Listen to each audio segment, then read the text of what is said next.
Hello, home care breakthrough family. Hope you guys are doing amazing. Today's episode is caregiver problems no more. Sort of. My evil laugh. All right, so here's the deal. I know that a lot of you guys struggle with caregivers. I know that a lot of you struggle with finding caregivers. I know that a lot of you struggle with problem caregivers. I know that there are people on this video right now who are having caregiver problems and issues. And it's really important that you guys understand the connectivity to all of this, all right? What's up, Fernanda? What's up, Melissa? What's up, LaShawn? So here's the reality. I know the data. I know the stats. I know that things have gotten a little bit more difficult over the last 2 or 3 years. And I also know that what was happening, even when I owned my business less than 3 years ago, caregivers were still challenging, or finding caregivers was still challenging. Having enough was still challenging. Yet, somehow, magically, we managed to do it. And the people that were able to do it easily 3 years ago, 4 years ago, we're doing basic stuff, right?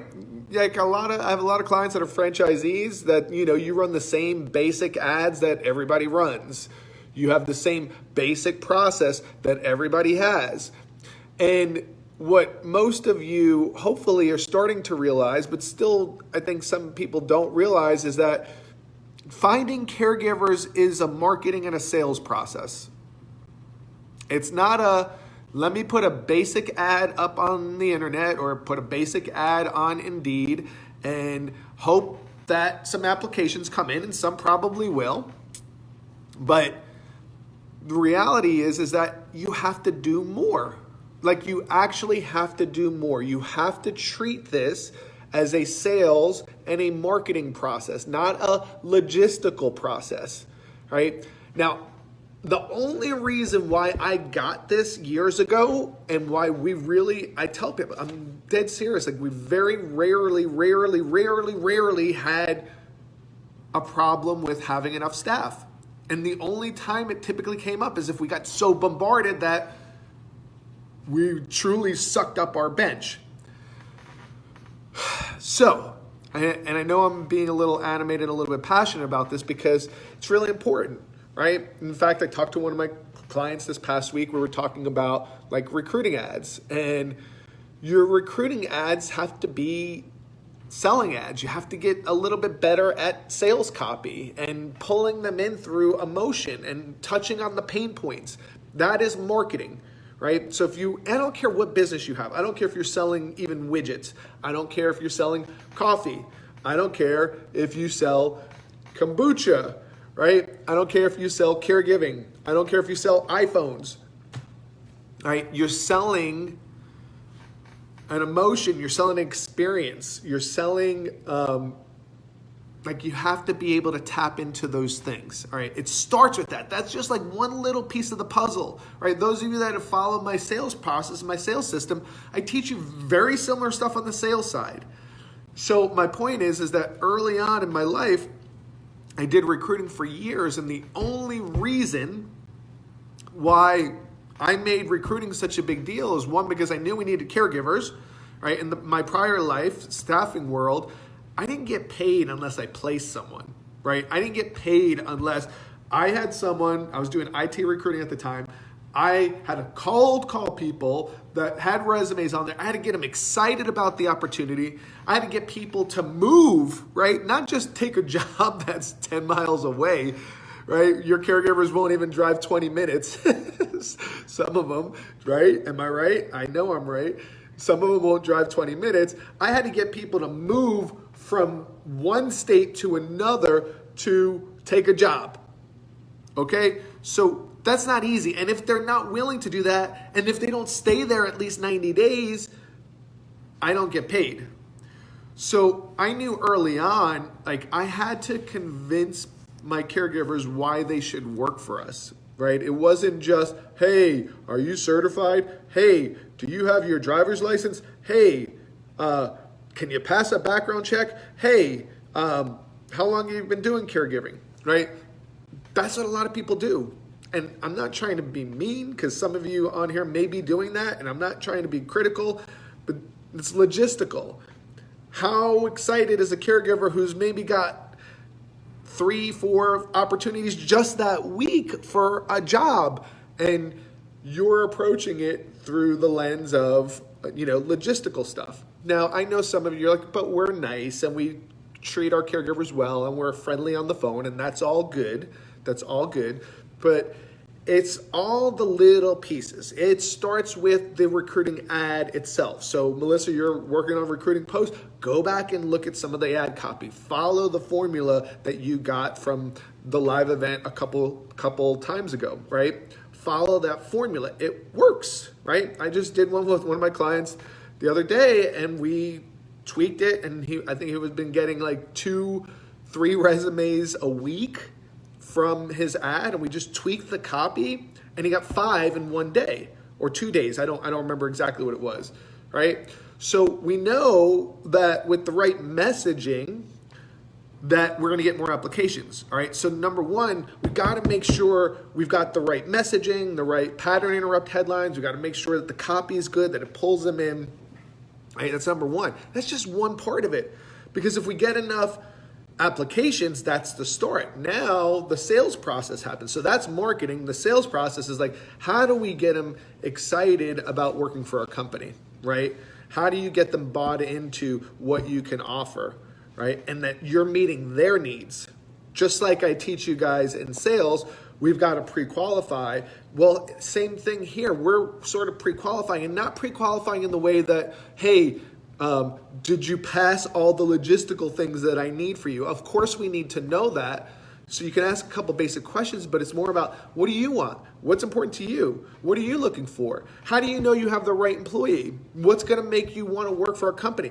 Asking the right questions. Like, these are pieces of the puzzle of getting someone excited. It is a sales process.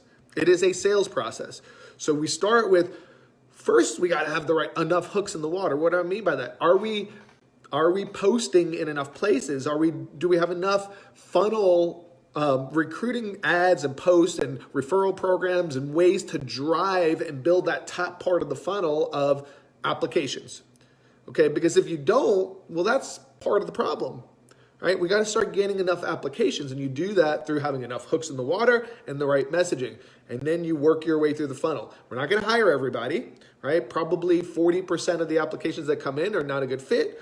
Then you start to interview and you start to realize, well, they're not a good fit either. So there's this process. And by the time it's all said and done, we're really just looking for, 2 or 3 hires a week, 4 hires a week. I don't know what your numbers are. But we've got to understand how many applications we need to get this number. And here's where the problem happens, and all this interconnectivity that I'm talking about happens because I see it again and again and again. And it's happened in our business when we're like, oh gosh, I don't have enough caregivers. We're just slammed. But this caregiver over here is driving me insane. They're not following any policies and procedures. I got to let them go. But the problem is that you have to take care of Mrs. Jones. You can't leave Mrs. Jones stranded, and you don't have another caregiver to choose from. So you kind of let this behavior slide, right? Or you hire a less than quality caregiver. They're borderline. You know what I'm talking about, right? You've got your A players, you got your B players, you got your borderline C players, and sometimes your C players can become B players. But you know what I'm talking about. You hire that C, maybe even a D player. You're like, but I need them, right? And this is only going to get worse over the next couple of years until something changes. So my point, my rant, just all of this is because all of this is connected. Just how you guys work, some of you work really hard at getting clients, we've got to work equally hard at finding caregivers, and not just finding caregivers, finding quality caregivers.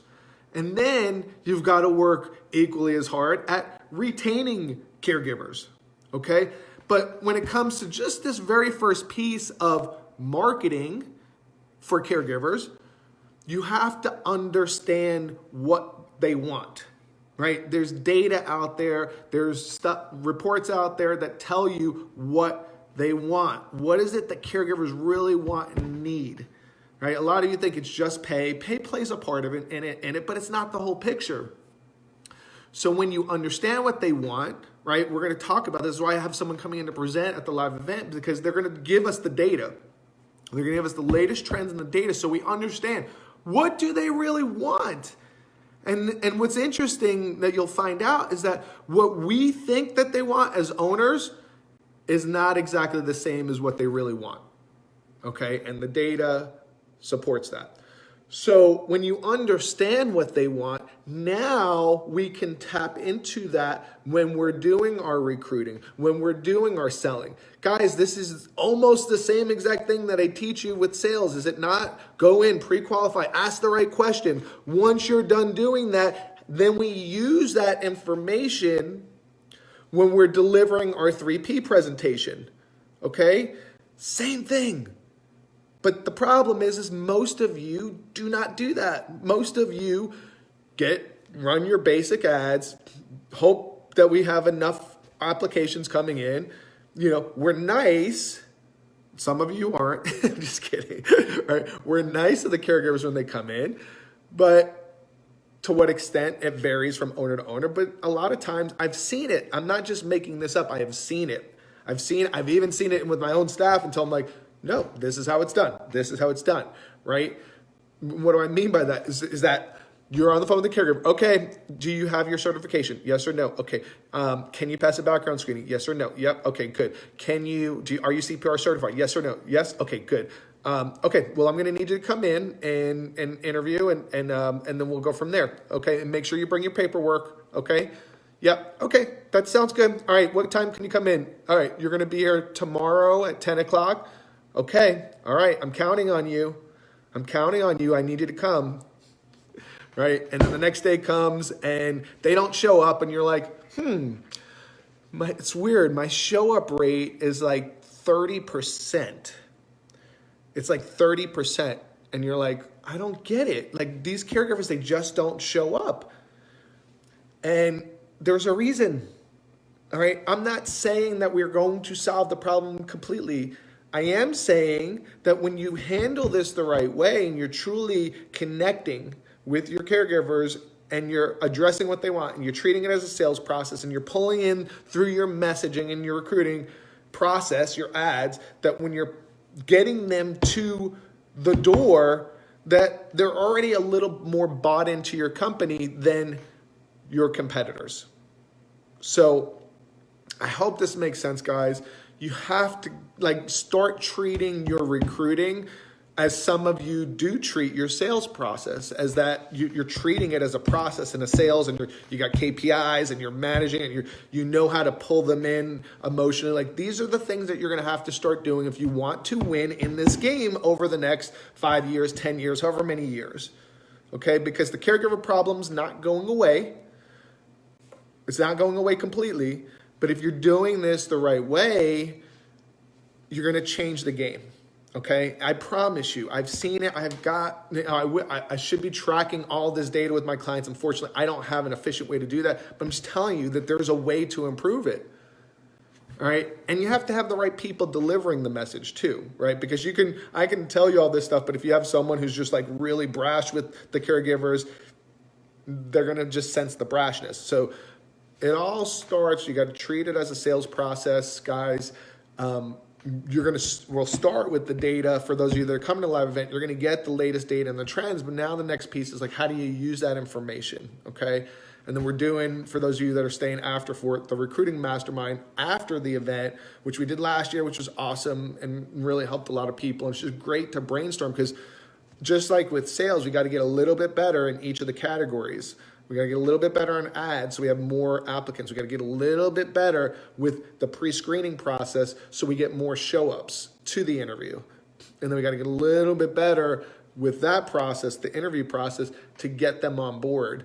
And then other pieces that are relevant, which is you got to have enough cases, all right? Because if you don't have enough cases, I don't care how excited they are to work for you. If you can't get them the right schedule, then they're probably not going to stay. So all this stuff is truly, truly, truly interconnected. And once you guys figure that out, your job is going to become so much easier. I'm not saying it's going to be a cakewalk, but it will get easier, I promise you, once you dial in the system. Because building your business is like truly like building a clock. I got to get this piece working, and then I got to get this piece working, and then I got to get this piece working, and then I got to get this piece working. Oh, this one broke. Let me fix it. I got to fix this one, but now it's working again. And it's like building a clock, and eventually you're like, ooh, this is working, and it's working mostly without me, right? And this is not brag, but I mean, we did that eventually in our business. We got the business working mostly without us. That was my vision. I was like, I do not want to be the business. I want the business to work mostly without me. But there's a lot of little pieces that go into it. Sales and recruiting are two of the top ones. But then there's all these other little pieces. Does that make sense, guys? So anyway, I'm off my rant, but I just want you guys to make sure that you're treating your recruiting process as a sales process, a sales and marketing process.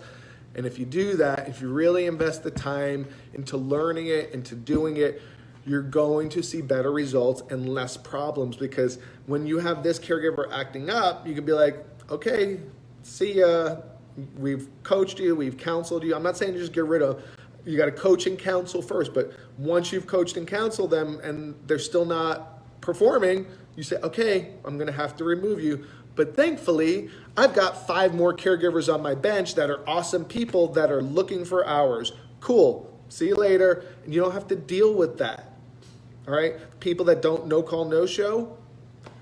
Right now, it may seem like I'm oversimplifying. I'm not. Culture plays a big part in this as well. There's all these little pieces, the clock. Remember, I'm talking about the clock.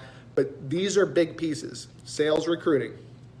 And recruiting is sales. So if you can get that, and then sales and marketing. If you can get that, then it makes running your business a lot easier. All right. So I hope this helps some of you guys. If it does, just comment in the chat box. Give me some likes or loves. But I'm totally serious about this. This is so important for you guys because I see it, and it's painful when I see it because I know I've lived it. It's harder now. I'll give you that. But it just means you have to get better. That's it. It just means you have to get better. You're like, or work harder. And really working harder, what I mean by that is working smarter. All right, because you guys are all working hard, but when you start to work a little bit smarter and you start to get a little bit more strategic and you start to get better systems and better tactics and better, marketing and better ad copy and better sales process, all of these little getting betters makes a big difference in the end. And that, I hope that sinks in for some of you guys and you realize okay, I just got to get better. I just have to get better because quite frankly, a large chunk of your competitors are not. They're just doing what they did and what they did may not be working anymore. So now they have to get a little bit better. And it's forcing everybody to up their game. That's it. So up your game. That's it. It's really simple. Up your game. Get better. Get better. Because you all have the capacity to get better. And then you start working smarter and harder. So anyway, I'm done, guys.